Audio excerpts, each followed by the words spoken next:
Como decíamos, los presidentes de la Comisión Europea, Jean-Claude Juncker, y el del Parlamento Europeo, Martin Schulz, se encuentran en Roma para la entrega del premio Carlomagno al Papa Francisco. Allí también están la canciller alemana Angela Merkel y el rey Felipe VI.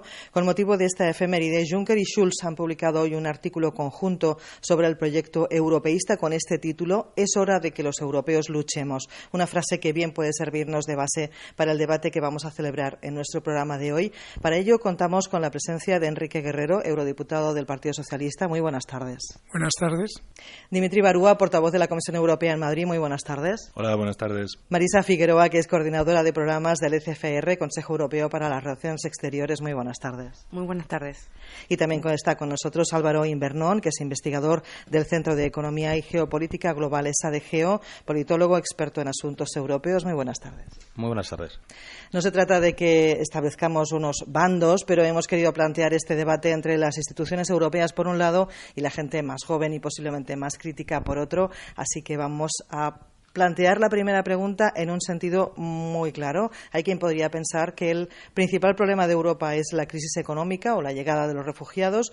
Hay quien pensaría que es la pérdida de valores europeos, la ruptura de grandes logros europeos como la libre circulación de personas. Juncker y Schulz decían ayer que son los populismos. Yo les voy a plantear como primera pregunta en ese sentido: ¿cuál es, en su opinión, el principal problema europeo actual? Y comenzamos por Enrique Guerrero. Bueno, el principal problema europeo actual es la debilidad del sentido de pertenencia a la Unión, la recuperación o el retroceso hacia el nacionalismo, hacia la cerrazón de los países y la defensa de los intereses nacionales. Y creo que de todas las crisis a las que se ha referido, la que está dañando más profundamente a la Unión Europea es la crisis de refugiados, porque afecta a todo. En primer lugar, afecta a los valores de la Unión, en principio el valor de la solidaridad hacia los que llegan, pero también de la solidaridad interna entre los países de la Unión, afecta a la libertad de movimientos y por lo tanto pone en riesgo Schengen, afecta al proyecto europeo en el sentido de ir hacia más adelante en una mayor integración y por lo tanto esta crisis, que viene a sumarse naturalmente a la crisis del euro y a la crisis de seguridad producida por los numerosos atentados y el miedo que se ha instalado en muchas sociedades europeas, es lo que está catalizando este marasmo en el que nos encontramos actualmente. Sin duda que los populismos, como señalan Juncker y Schulz, son el principal adversario o enemigo al que tenemos que enfrentarnos, pero esos populismos precisamente se han alimentado de estas crisis previas. La crisis económica con graves consecuencias sociales, el miedo producido por la falta de una seguridad europea común y la reacción adversa que han tenido los gobiernos, que no los ciudadanos de la Unión, ante la llegada de refugiados. Seguimos con esta misma pregunta, pero a la otra institución europea, digamos a la Comisión Europea. Dimitri Barúa, cuéntanos. En la Comisión Europea hemos visto cómo nos enfrentábamos a varias crisis sucesivas, primero la bancaria, luego la económica, Grecia, y ahora pues llega la crisis migratoria, pero también es un reflejo de la inestabilidad en el mundo del entorno. Podemos hablar también de Ucrania. Ante esto, lo que constatamos es que los gobiernos no están siempre por la labor de dar una respuesta conjunta. Yo creo que Europa tiene una estrategia, la estrategia que nosotros en la Comisión Europea hemos definido en materia de acogida de refugiados y de reparto de llegadas de demandantes de asilo. Lo que pasa es que esta respuesta no ha sido seguida o aún está tardando en calar en los gobiernos en particular. Pues vamos a pedir la opinión ahora ya a Marisa Figueroa. Cuéntanos. Definitivamente pensamos, y sobre todo desde el European Council on Foreign Relations, de que en nuestro análisis de lo que está sucediendo en Europa, definitivamente hay dos tendencias muy importantes, que son la crisis de liderazgo y la crisis de legitimidad. Todo esto ha facilitado y promovido el ascenso de los populismos actualmente en Europa. Y ello lleva a que definitivamente hay que replantearse la gestión de los problemas y de las prioridades. Los populismos, bueno, efectivamente se pueden enmarcar dentro del surgimiento de nuevas fuerzas políticas, es un fenómeno posiblemente nuevo, y ello está planteando evidentemente un desafío muy grande a los gobiernos actuales y a lo que es la creación de consensos y coaliciones en Bruselas. Es una tendencia actual y posiblemente sea una tendencia importante en el futuro, y ello va a plantear definitivamente grandes retos a las personas, a las instituciones en Bruselas que gestionan la Europa futura y bueno, las necesidades que vayamos a tener. Parece claro que los analistas son un poquito más críticos con la situación actual. Vamos a ver qué es lo que opina Álvaro Invernón. Bueno, pues en mi opinión lo que estamos es ante el peligro de una tormenta perfecta. Cómo diferentes crisis se entrelazan entre ellas y no hay una voluntad política, como ha comentado Dimitri, de encarar estos retos de forma conjunta. Hasta ahora lo que hemos visto es mucho muddling through, que es esa idea de gestionar la crisis el día a día, pero no atajar sus consecuencias. Y lo que no tenemos muy claro es, ante tres grandes crisis, como son el hecho de los refugiados, que a su vez afecta a Schengen, en el caso de Brexit, que tendremos el referéndum el 23 de junio, y en el caso de la eurozona, en el que sin ningún tipo de dudas todavía no hemos acabado con los grandes problemas de la eurozona, por supuesto en Grecia, pero tampoco en Portugal o en Italia, especialmente en el sector bancario, y también en el caso de España, que estamos expuestos a una multa por déficit excesivo. Y no sabemos cómo pueden reaccionar estos países en el momento que el Banco Central Europeo, en marzo de 2017, si no renovara su expansión cuantitativa, cómo podría afectar a estas economías más débiles de Europa, ¿no? Eso en un contexto de fragmentación política y ascenso del nacionalismo puede desencadenar una tormenta perfecta. Y lo que tengo que pensar es que la voluntad política probablemente se reducirá en los próximos meses porque tenemos a la vista elecciones en Alemania, Francia e Italia. En ese sentido, es muy interesante no solo denunciar los populismos, sino también criticar a aquellos gobiernos que se dejan influenciar por los populismos, porque no es solo que ganen elecciones o estén en el gobierno, sino que sus ideas cada vez sean más imperantes en la Europa actual. Bueno, ha habido críticas muy directas por parte de Álvaro Invernón. Juncker y Schulz en el artículo de hoy dicen que hay que luchar por Europa. Siguiendo la línea de lo que estaba contando Álvaro Invernón, Enrique Guerrero, ¿no se está peleando lo suficiente desde Bruselas o de instituciones como el Parlamento Europeo por salvar el proyecto europeo? Bueno, yo no compartiría algo que se ha dicho sobre que los analistas son más críticos que los políticos. Los políticos, por lo menos en mi caso y en el Grupo Socialista, somos muy críticos con la situación actual dentro de la Unión, que está en grave riesgo como proyecto político colectivo. Cuando Juncker presentó su candidatura a la presidencia de la Comisión, denominó en su discurso la Comisión de la última oportunidad. Pero en aquel momento parecía un poco, en fin, una exageración para llamar la atención sobre los cambios que había que introducir. Hoy realmente está en riesgo que sea la última oportunidad. Y está en riesgo que sea la última oportunidad porque efectivamente no se trabaja, no se lucha lo suficiente por parte de los europeos europeístas para preservar el modelo. Digamos que yo soy muy crítico con las instituciones, con los gobiernos nacionales, soy menos crítico con la Comisión y soy mucho menos crítico con el Parlamento. En todas las cuestiones que en estos momentos se plantean, la seguridad, la crisis de migración, la unión económica y monetaria, la Comisión y el Parlamento han ido mucho más lejos que los gobiernos nacionales. En el Parlamento hemos votado y apoyado a la Comisión en las medidas para aumentar la seguridad a través de la transferencia de información entre los servicios de inteligencia nacionales, para tener una estrategia conjunta de guardar la seguridad. No se ha puesto en práctica. En el Parlamento hemos apoyado a la Comisión en las medidas relativas a la redistribución de los refugiados y no se ha puesto en marcha. Y la medida también correspondiente a un sistema común de asilo.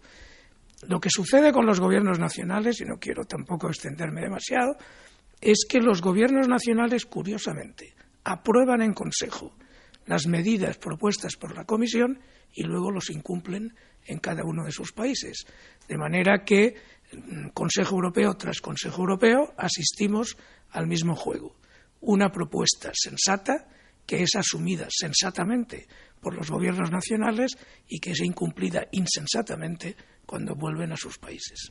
Marisa Figueroa, hay, por lo tanto, soluciones, sobre todo soluciones que tengan que venir de las nuevas generaciones.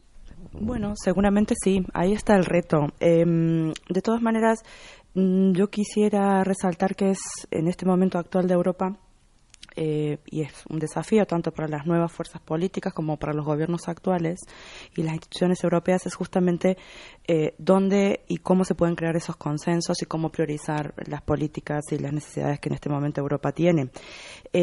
Pareciera que no está claro y hay muchísimas necesidades y bueno, cuestionamientos y desafíos. Hace unos días se presentaba un informe del Real Instituto Elcano que hablaba de la presencia global y decía, uno de los grandes titulares era que China avanza mientras que Europa se estanca. Se estanca sin remedio, es decir, ¿dónde están las posibilidades de liderazgo? Álvaro nos hablaba antes precisamente también de esa falta de liderazgo. Bueno, yo creo que un buen ejemplo lo tenemos en la reciente visita de Obama a Europa y el discurso que hizo en Hannover, en el que muchos europeos se sintieron más representados con el discurso de Obama que lo que suelen recibir de los líderes nacionales, incluidas las instituciones europeas. Pero también quería suscribir lo que se ha dicho previamente, ¿no? Que Comisión y Parlamento sí han mostrado mucho más liderazgo en las grandes crisis que vive Europa, tanto refugiados, Schengen, Brexit y la gobernanza macroeconómica de la eurozona, y no tanto los estados nacionales. Y esto es y creo que es un problema que tenemos en España, porque creo que en estos momentos España no es un buen sitio para entender qué es lo que es la situación, qué es lo que está ocurriendo en Europa. Por varias razones. Una es porque junto a Portugal e Irlanda somos el único país en el que no tenemos extrema derecha o partido anti-inmigración o partido eurófobo o euroescéptico. Cosa que en el resto de 25 Estados miembros sí hay uno relevante.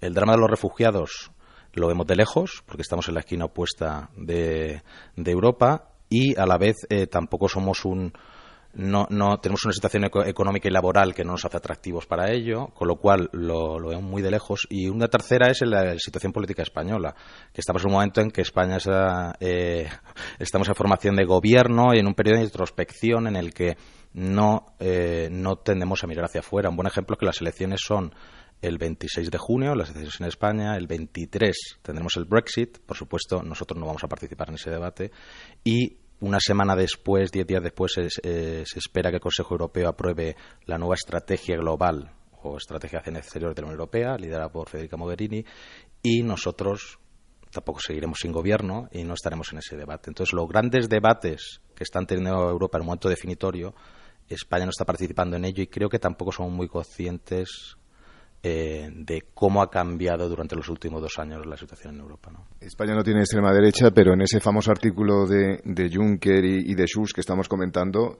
advierte de los populismos e incluye a España. Dice que hay peligro de populismos de España a Escandinavia.